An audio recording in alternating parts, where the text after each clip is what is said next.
Hey everyone, TimaeuSS here. Welcome to another video. Today I want to go over some of the updates as well as recommendations for the Hatsune Perfect Present event, as well as the Map 9 content. So this is a bit different from the previous video I've released because there's a few updates and tips I want to share now that the global has had the chance to experience the event as well as Map 9. So in terms of priority, because this is the question I get the most, for my account, and this is my alt account, so I'm basing a lot of people's progression on this one because I only get a monthly card on this. So for this account, I went to clear Map 9 first, so 3-starred everything using team composition. I think mostly it was just, let's take a look. Yeah, mostly it was just this. So 2 tanks, 1 tank. You can have a healer. Yui works as well instead of Chika, Suzuna or a Kaori or another range DPS, and Makoto should be fairly straightforward. And then you might want to do manual for the later stages to 3-star it, but it shouldn't be too difficult. And then I cleared the hard nodes as well, so 3-starred everything. And then for Saren, I think give me some challenges. I used a similar comp that I showed, but instead it's 2 healers and Makoto, and then 2 tanks, I believe, just for a bit more survivability and getting that 3-star.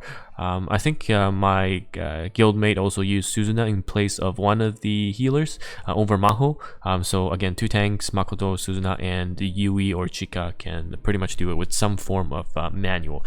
And after you get 3-star, you can just use the skip tickets. So after you clear Map 9 normal and hard, then I went to the event.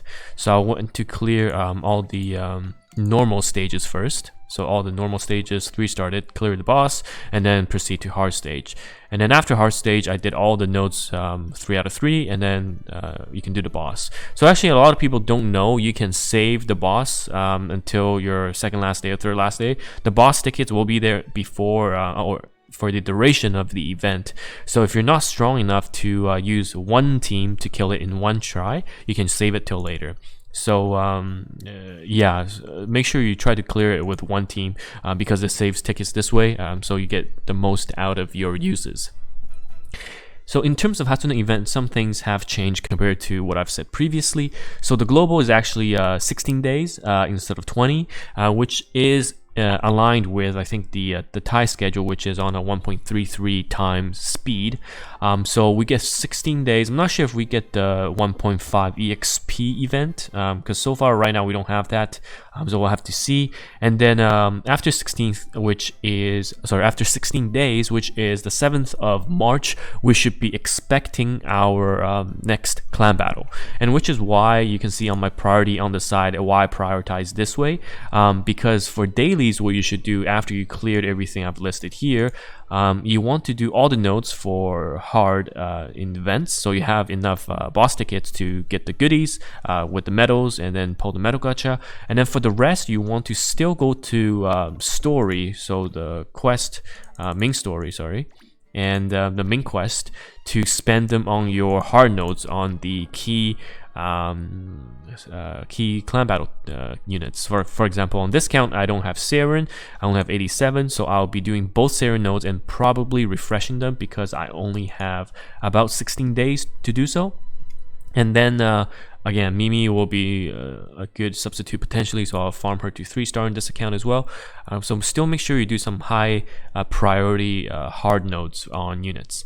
And then after that, after you've done the event hard nodes, the story hard nodes, I would go back to story normal to farm whatever you need for rank 8 or rank 7-6. So in my previous video, I talked about how you can use the tool, the armory on the Taiwanese wiki, to figure out what you need to farm or pre-farm to make sure you have all the gears.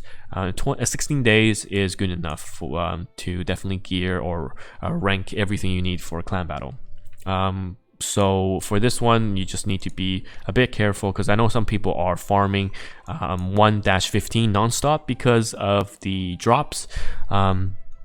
But again, 16 days, we'll have CB again, just to make sure that you can, get all the ranking gears you need for those clan battle units. And you can always come back at the end after you do the normal map 9. You can come back if you have extra stamina after everything's done in terms of farming the gear. You can come back at the last few days to do 115. So the reason why 115 right now is somewhat recommended, because I think overall 1.5 gives more gear in terms of stamina use. However, this is based off of the JP stats. We don't know what global is like. We haven't tested it. And I think some of my guildies are doing some tests, but it's going to take quite a lot of stamina to give some data that's significant. So 115 at least gives you a base of 2 boss tickets. So overall, you come out ahead in terms of boss tickets. So I've been just doing 115. But again, for the dailies, this is not my priority at the moment. Another thing that has changes for the hard bosses, you actually don't get skip tickets, or you can't use skip tickets. For the other servers, for example, CN on the first boss, after you kill the boss 3 times, you're free to use skip tickets if you can use a single team to clear with 1 entry. However, that's not the case, and it's going to take some time to I guess grind all the boss tickets away. And this is why I think doing it near the end is better, because your units will be better at the end of the event, so you have stronger units to do more damage to clear this as quickly compared to if I did it now at level 79. Another thing we had questions about was the actual gacha box or the reward box. So first things first, when you're pulling, go to options, go to 100 times, and you can do skip as well for the animation. This just allows you to pull a lot more. Instead of doing 10 at a time, you can do 100. And then in terms of, see how fast it is. In terms of resetting the box, what I'm thinking in terms of value is if you look at what is inside. So in the previous video, the fan subbing website has a list of what's in each box, but usually I wait until I at least get the shards for sure, and I wait until I get the jewels, the divine amulets, and then the skip tickets. Then I can skip the rest. Some people, they just grab the shards and then they reset the box. But I think it's better to get the shards, the amulets, the skip tickets, and then the jewels, and then you can reset all the way to 5. And after 5, everything's just going to be the same in terms of what's in the content. And again, for the 5th box, I would reset after I get the jewels and the amulets and the skip tickets. Some people don't even wait for the skip tickets. So that is the advice on skipping, resetting boxes, as well as having that 100 pull instead of 10. And then lastly, I just want to show you later on what you can use in terms of one-shotting the boss. So I might make another video, but I think it is fairly straightforward. By the time this event is near the end, you can use pretty much any team. I mean, here I used to run 2 tanks because was worried about survival, but you know, you can run 2 DPS Makoto. So I would say Jun and Makoto is fairly important. If you don't have Makoto, I can show a team where potentially you can use, so let me turn this down a bit. You can use Mitsuki as one of the choices. So this is going to be straightforward. There's a lot of sustain coming out from both Maho and Jun self-tanking. So it's pretty very straightforward auto. And you can see that Susanna is almost dead. Actually, Susanna does die here.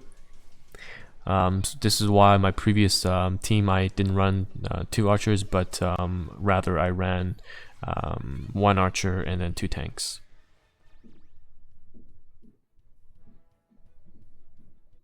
Okay, so that is with Makoto. So I know a lot of you don't have Makoto, so let's try the same thing, but we can do it without Makoto. So Jun again as a tank with defense down, and instead of Makoto we can try Mitsuki.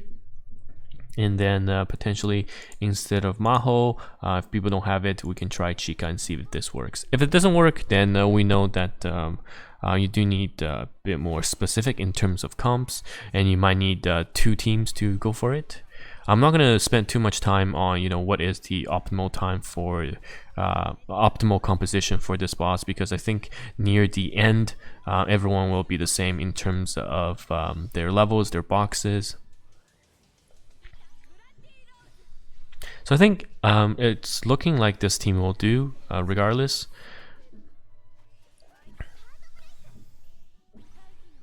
Yeah, so even with Mitsuki, this team is able to do this with one single entry. Again, it comes down to, there's enough damage initially, and Jun can pretty much tank.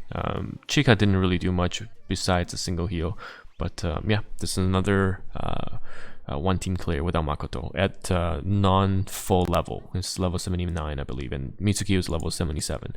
So anyhow, that summarizes what I wanted to talk about for this video. Hopefully you find this helpful, and see you in the next one.